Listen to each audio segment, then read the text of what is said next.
Thank.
This is Daily Blast Live. We're talking about what you're talking about.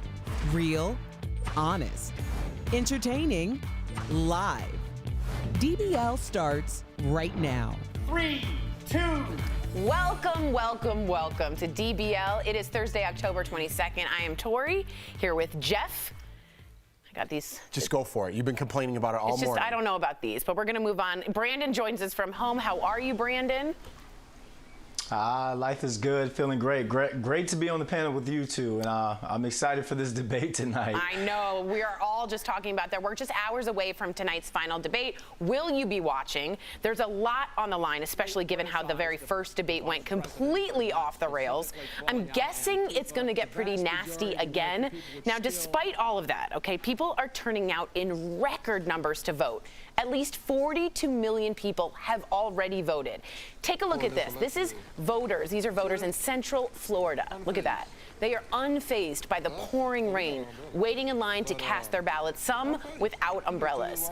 Politics has gotten so nasty this year, we seem more divided than ever. But I want you to check out this political ad featuring both candidates, both running for governor of Utah. Check it out. We are currently in the final days of campaigning against each other to be your next governor. And while I think you should vote for me, Yeah, but really you should vote for me. there are some things we both agree on. We can debate issues without degrading each other's character. We can disagree without hating each other. And win or lose in Utah, we work together. Oh my God, I feel like that touched me. I mean, it's just so far on that. Remember, I always talk about the pendulum. We were so far away from that. Jeff, you nodded. What did you think? We were? Yeah. We are. Yeah. We are in it. The pendulum's over there. Right. We're in Colorado, it's like in Maine somewhere. I don't know. But here's the thing. I don't understand politics for this exact reason. I love this message, right? It brings people together. Brandon, we both played football. If you knock me out of the playoffs, your team knocked me out of the playoffs, I'll shake your hand, I'll give you a hug after the game and say, hey man, go get him. I want you guys to take this thing home. And I want you to win it all. I don't understand the divisiveness in politics where it's like, either I win, and I mean, we all know how the rest plays out, right? Yeah, I don't understand it. It used to be called mudslinging. Now it's almost gotten like just so insulting that you can't even have a conversation. Brandon, what do you think about this ad bringing the two Utah governors, the candidates, together? I thought that's brilliant.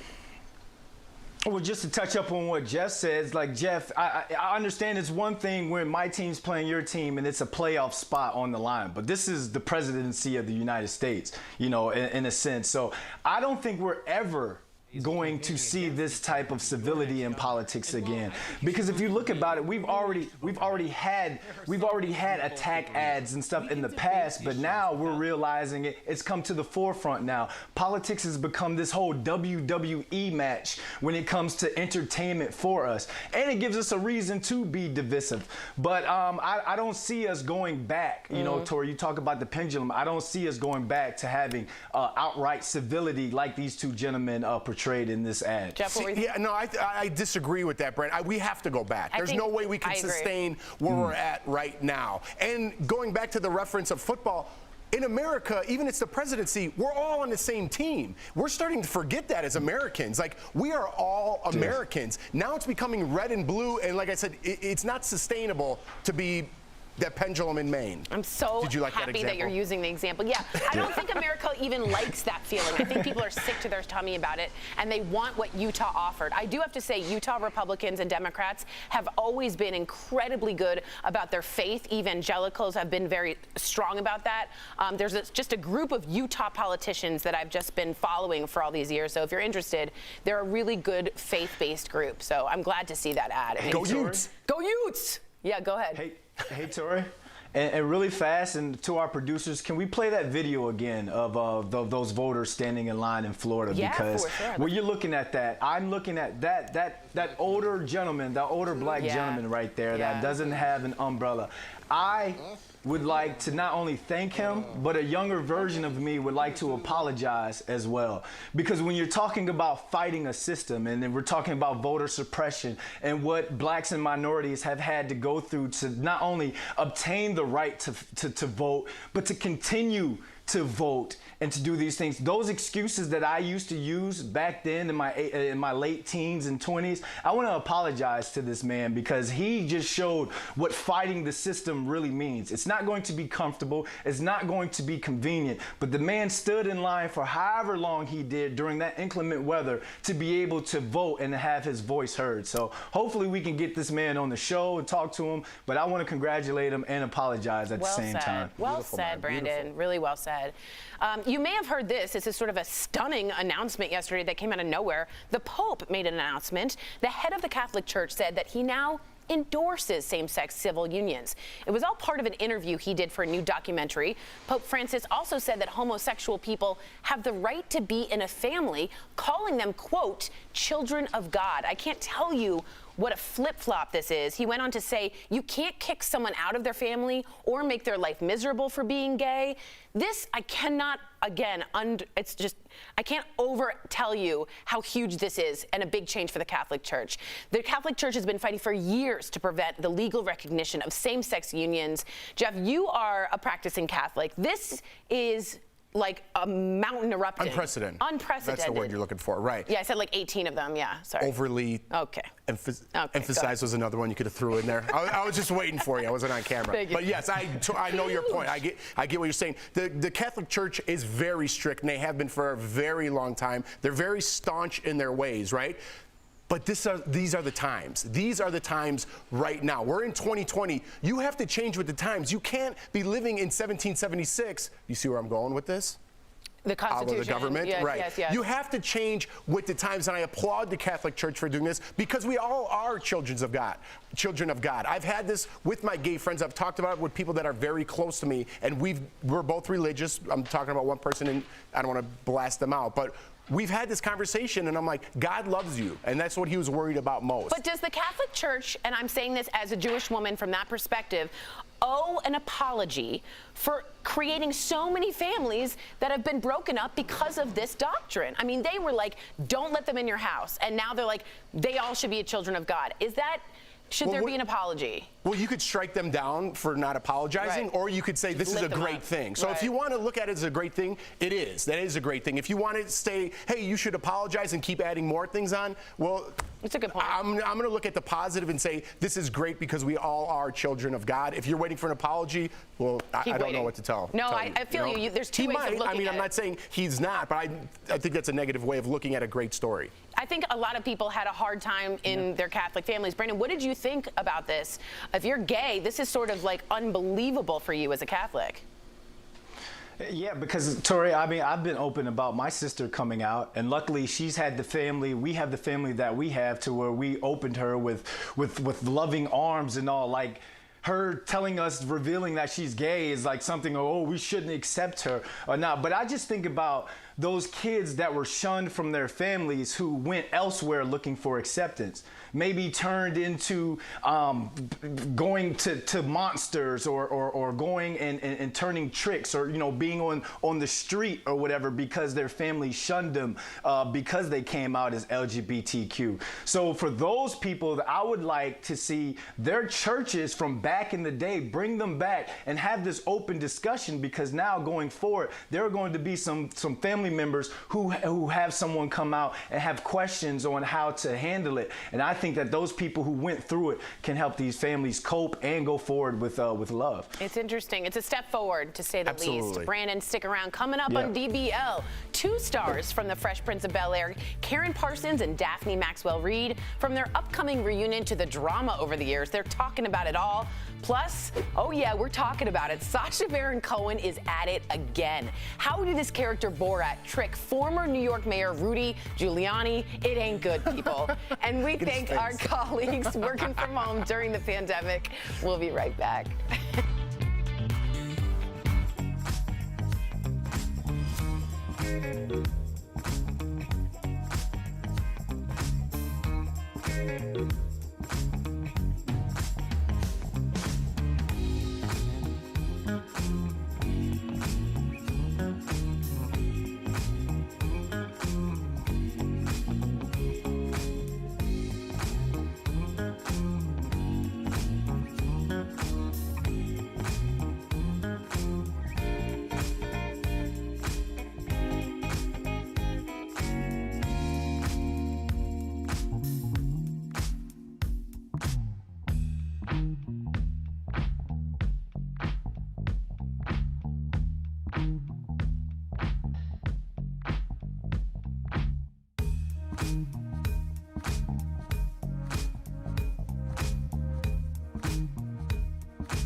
Welcome back to DBL. Alrighty then. Rudy Giuliani is trying to set the record straight after being caught in a compromising position. That was the wrong character, by the way. I know, it was Jim Carrey. My bad. The president's personal lawyer makes an appearance in Sacha Baron Cohen's latest Borat film being released tomorrow. All right, in a still photo, let me describe what's going on here from the movie. Rudy is in a hotel room with Borat's daughter, a parent daughter, she's fake, of course, who is posing as a conservative TV reporter. He is seen lying down on the bed with what looks like his one hand down his pants. Now, Borat in drag then bursts into the room and says, "She's 15, she's too old for you." The actress is actually 24, I want to make that clear. After the photo went viral, Rudy went on Twitter writing, quote, "The Borat video is a complete fabrication. I was tucking in my shirt after taking off the recording equipment. At no time before, during, or after the interview was I ever inappropriate. If Sacha Baron Cohen implies otherwise, he's a stone cold liar." Rudy also said after he realized it was a setup, he did call the police. So again, Sacha Baron Cohen does it. Whatever happened, Rudy didn't know he was in a Borat film, and he got caught in what seems to be a very uncomfortable position. At some point, massage was brought up. This is all alleged about what's going on, but it didn't look good, him reclining like that with what was going on with that young girl, who he knew at the time what he thought was 15 years old. Brandon, Jeff? I was going to say he looks very comfortable.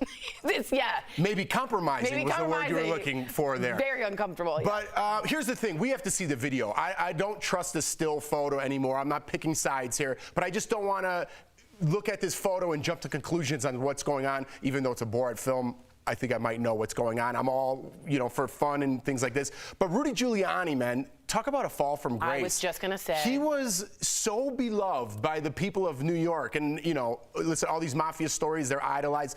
The mafia people are not good people, right? They're bad people. He cleaned out that city. He brought it back to what the dream of New York City was. He was the American and he was mayor. the hope. He was the hope for the country. And now he's a joke. And that fall from greatness is kind of sad in a way. It absolutely is. Brandon, what is your take when you saw this real quick?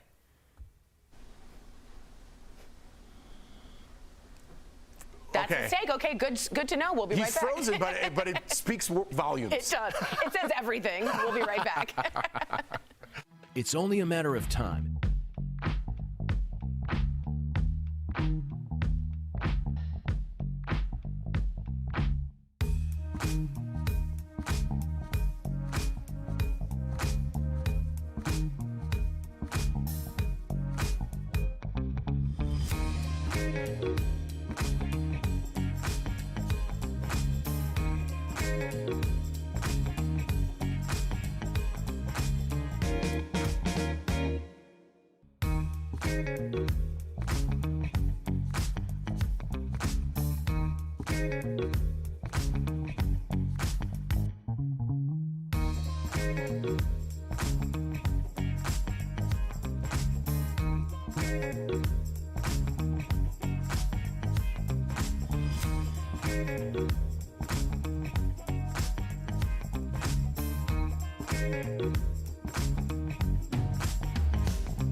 Welcome back to DBL. Although many families won't be gathering this Thanksgiving, the Banks family from The Fresh Prince of Bel-Air will for a reunion special on HBO Max. Earlier, Erica caught up with two of the show's stars, Karen Parsons and Daphne Maxwell Reid, to find out more. Check it out.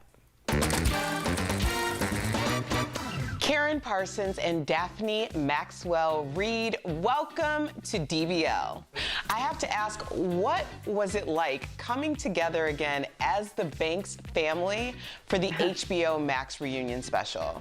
For all of us to come together, the entire group, the way that we did was really special, and it affected me very, very deeply. I think I was surprised by how emotional all of it was. I agree, and it was lovely to see everybody all in one place. Well, you know, we'd obviously be remiss not to mention James Avery, who of course famously played Uncle Phil, passing away in 2013. So obviously he was very much missed. What were your fondest memories of James Avery? I love you, Uncle Phil. I have something special. He was like a second husband to me on lots of occasions. I borrowed him from his wife. And I remember mostly the fond memories of being embraced in his arms and dancing down the hall before we got ready to shoot. James was a very affectionate person, so it's so funny when I think of James, I remember his head. Like, I remember what his head, the back of his head looked like. I remember what it felt like. I remember his hands so well, because, you know, we were always hugging and jumping on people, on each other, and you know, we were all very, I think, a very affectionate group, and James definitely was. Wow, that's amazing that you guys were so much of a family, you know, offset as you were on set. And I think as fans, we also have our memories, you know, watching at home, and our interpretations of our memories. And one of those fans is filmmaker Morgan Cooper, who is now doing a reimagined dramatic version, a short film called Bel-Air, and working with Will Smith. What do you think of this project? I've done my best, Will. But it's time for a change. You're going to Bel-Air to live with your uncle and your auntie. I think that's amazing. I remember when it went viral, I remember seeing it and going, okay, this is, not only is this a unique vision, but the commitment to it, I mean, there's real commitment. Like, you felt like it really was a show that already existed, or a film that already existed. I can't say I was totally surprised, ultimately, because I could see why that would be something that would be really exciting to Will. Like, this is a fresh way, no pun intended, a really fresh way of looking at the show, you know?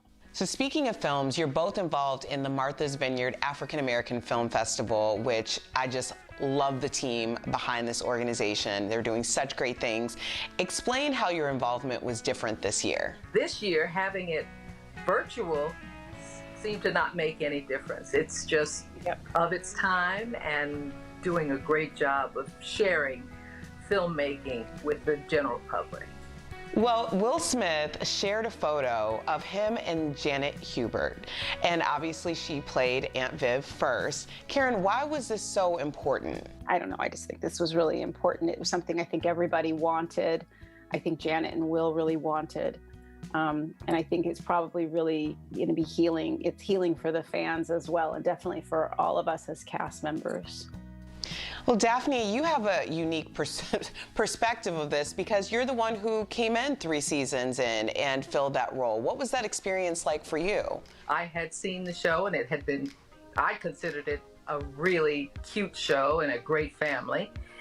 And I didn't know her, and I had nothing to do with why she left or where she went or whatever. So when I got there, it was starting fresh, and they welcomed me with open arms, and we continue to have a really good show. I am just so appreciative of this incredible insight that we have going into the HBO Max Fresh Prince of Bel-Air reunion special, and we are all looking forward to it. So thank you both. We'll be right back. Thank you for having us.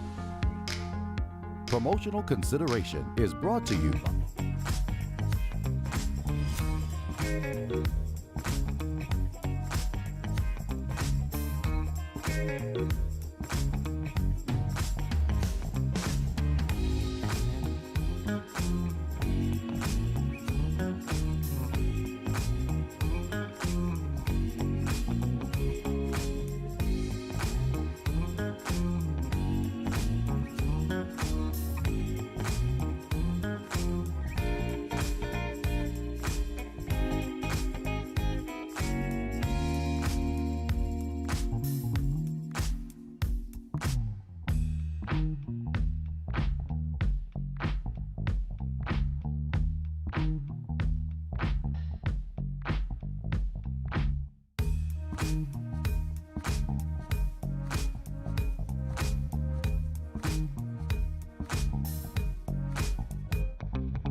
Steph showed me some amazing products earlier at even better prices. Here's this week's amazing DBL Deal Blast presented by MorningSave.com.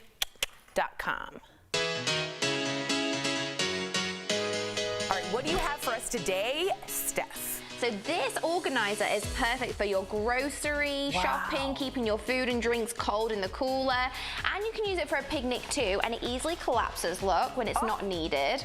Now, normally this is $49, but we've got it for $24, saving our viewers 51%. I've got something that you should never ever leave the house without. It is the 3-pack Halo Shine power bank flashlight. So you'll never be low on power. It's got 15 hours of additional battery, and it's also got a USB port just here. So you can charge your phone and more on the go. Now, normally this is $90, but we've got it for $18, saving 80%. So this is the Richards Homeware Personal Hairstyling Storage Chest.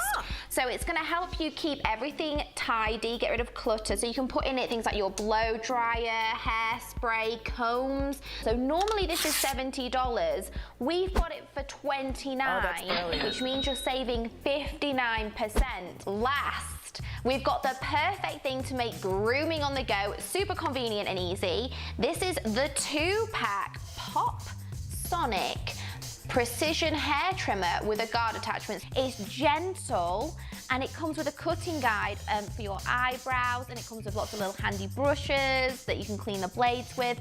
Now, normally this is $60, but we've got it for $15, which means our viewers will save 75%. Wow, I'm like losing my paycheck to this stuff today. All right, I'm gonna go get everything. Head on over to morningsave.com to snag these amazing deals at the lowest prices. You can even visit morningsave.com on your smartphone. Thank you so much, Steph. All right, well, we do want to bring up Singing Mary Says I'm Catholic, and I agree, Jeff, let's all move forward. I want to look towards the positive as well. BH Brady 1 saying it's a very positive thing. It is, and I don't mean to discount anyone's feelings about that, but I just like, in today's day and age, I just like to look at the W. You know what I mean? But I understand people's feelings. They're still hurt by the church. There you go. Good combo. That's why you come here. We'll see you same time, same place tomorrow. Bye, guys.